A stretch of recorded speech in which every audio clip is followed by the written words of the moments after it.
Hey guys, we're going to have some fun today. We are going to be comparing products from Fishman and LR Baggs. Specifically, we're going to be comparing some preamps too that each company makes for string players. And we're going to compare and contrast those so that you can know which product might be the right one for you. Before we get too far, I want to get some terminology out of the way. What is a preamp? A preamp is a thing that converts your very, very high impedance or high Z signal from your instrument to a lower Z or lower impedance signal that your other pedals and amplifiers can use. If you want more explanation on that, we've got some other videos. It can color your tone, sort of makes it warmer or darker or brighter or crisper. That's a good thing. And they offer EQ. EQ is when we take certain frequencies, maybe highs, mids, or lows, and we can turn those up or down selectively in order to sort of customize your tone a little bit so that you've got some more control over what your overall sound is. If you are using a preamp for impedance reasons, it has to be the very first thing you plug into, not your wireless. It's got to be instrument, cable, preamp. Now you can still use a wireless with a preamp, and you're going to have all the EQ possibilities that come from that. You just won't have the impedance reduction. And if that's a thing you desperately need, then you want to make sure you're plugging into the preamp first, okay? Next thing, what is a DI? A DI is a thing that has to be last in your chain because it converts your quarter-inch signal into XLR. So this is the kind of thing that's coming out of your instrument. This is the kind of thing that your sound person is going to need so that it can go into the snake or the soundboard. So a DI, if you're going to use a DI, it's got to be last in your chain because this is what's coming out and going to the soundboard. So if it's also your preamp, which you have to plug into first, it's got to be first and last in your chain. You're like, oh my gosh, how do I do that? If you have an effects loop in here, which allows us to send, you can plug your instrument into here, then you can send a line out to your other effects. It comes back to here, then it goes out to the soundboard. So if you're using a DI as a preamp, then the effects loop is really important. There are passive and active DIs.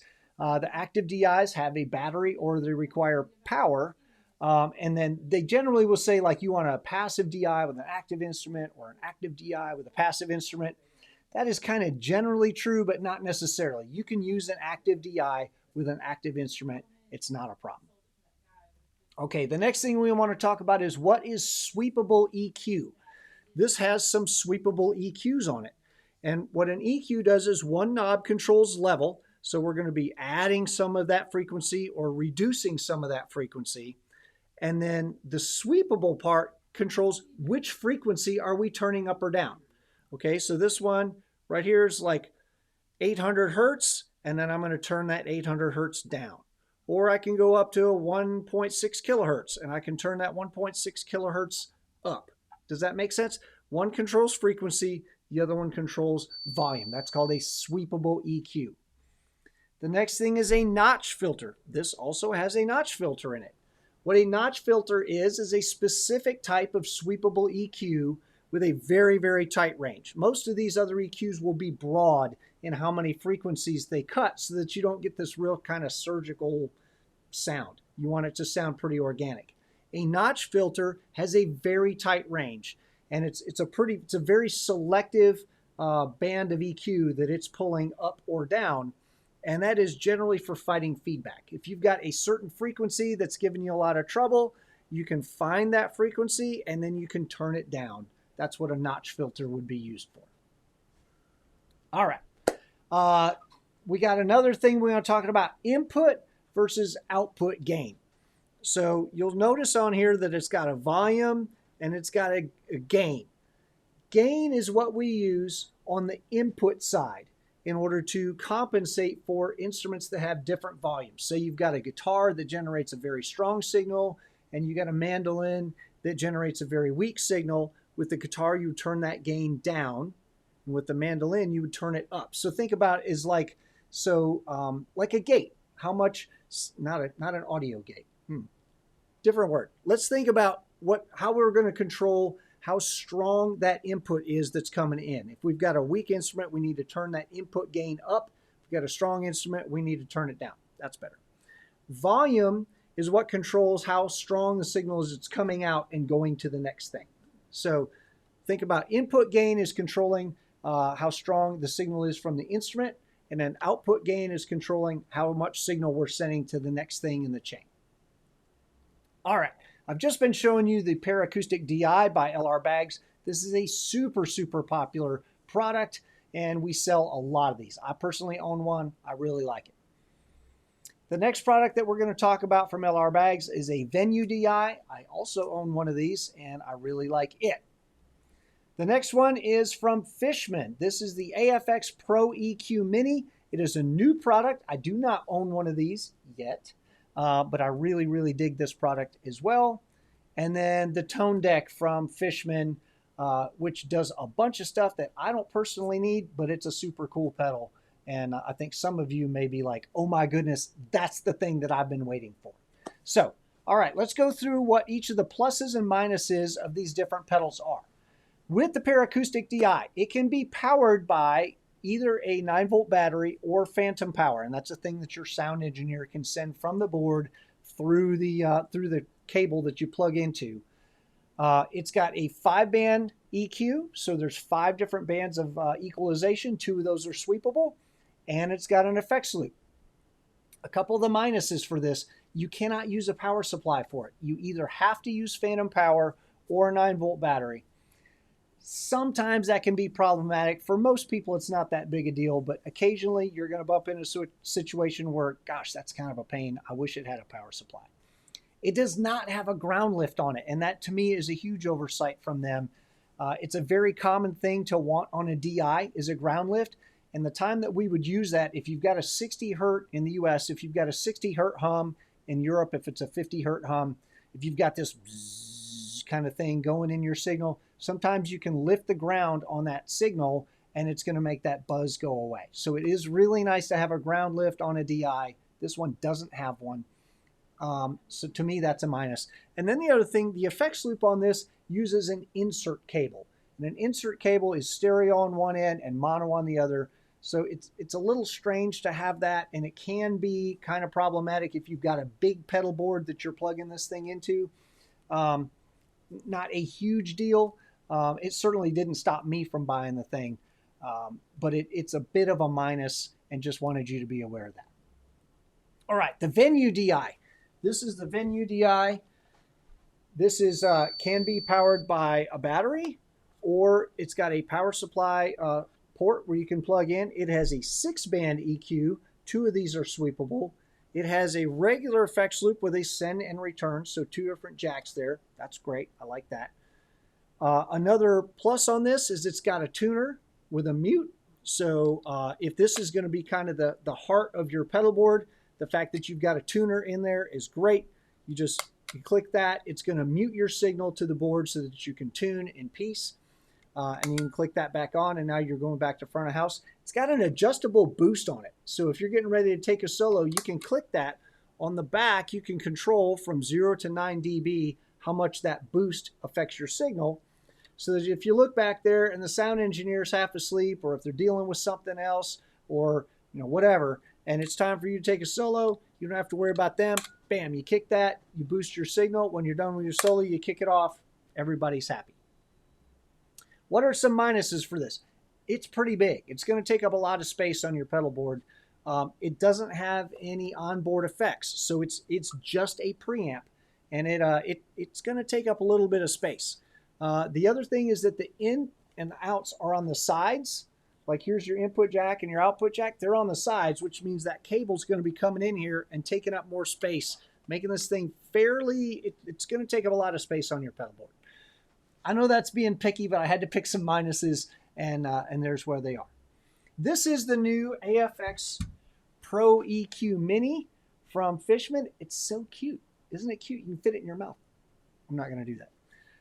So this I really, really dig. It can only be powered by a power supply, which is fine. Most of the time you've got a pedal board, it's going to have a power supply on it. It's got a 4-band EQ plus a high-pass filter.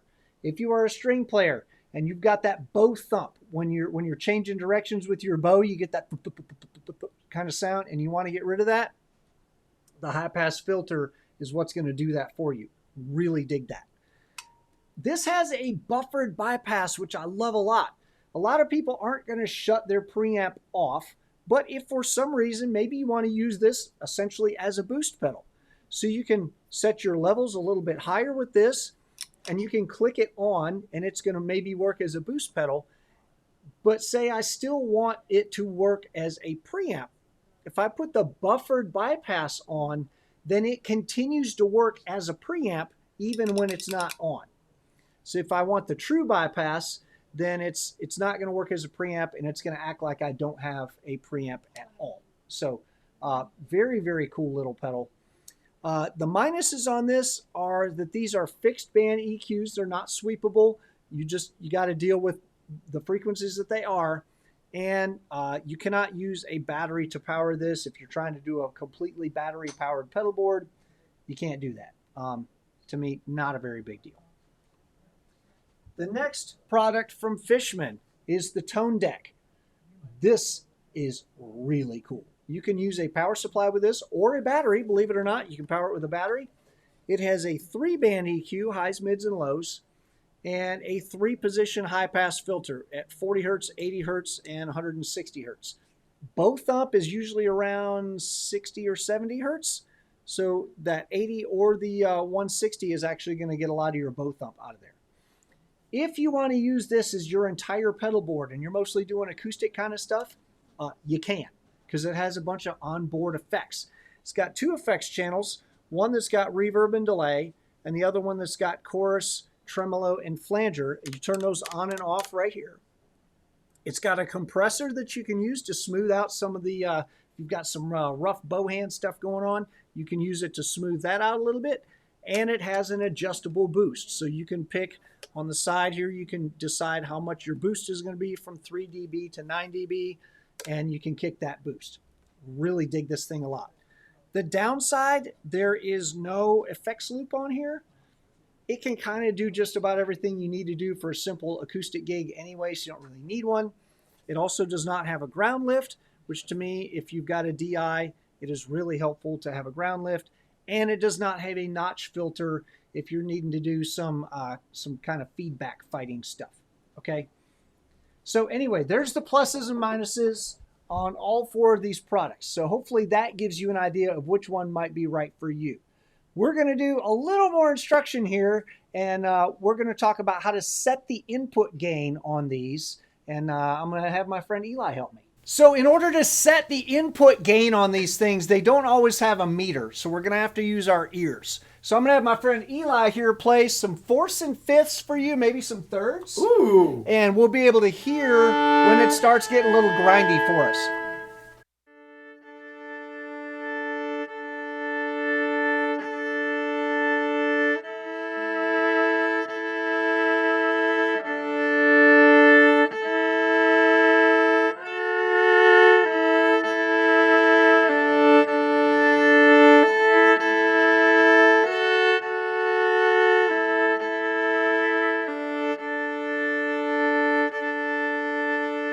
So you could hear when it was getting grindy as I would turn up the gain on that. That's when we want to maybe kind of turn it back a little bit until it's nice and clear and crisp for us. All right, so that was how we're going to set the input gain. That actually works on all of these devices. So it's that same kind of principle that we would use to set those input gains. Use your ears, turn that gain up to hear it start distorting, and then turn it back. This is a video talking about the Pro EQ. So Eli's going to play for us a little bit, and I'm going to start moving around some of the knobs on this so that you can hear what each of them do, and then you'll know.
So the Venue DI actually has a meter on it so we can see what our input levels are. That's really helpful.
right, so I hope that gives you guys an idea of what type of sounds these pedals are making, what the frequency ranges on the EQs are, and yeah, gives you an idea of what features you're going to be looking for, and so you'll know which one's going to be right for you. As always, please subscribe to our YouTube channel, check out some other videos that we're doing, and we will see you guys next time.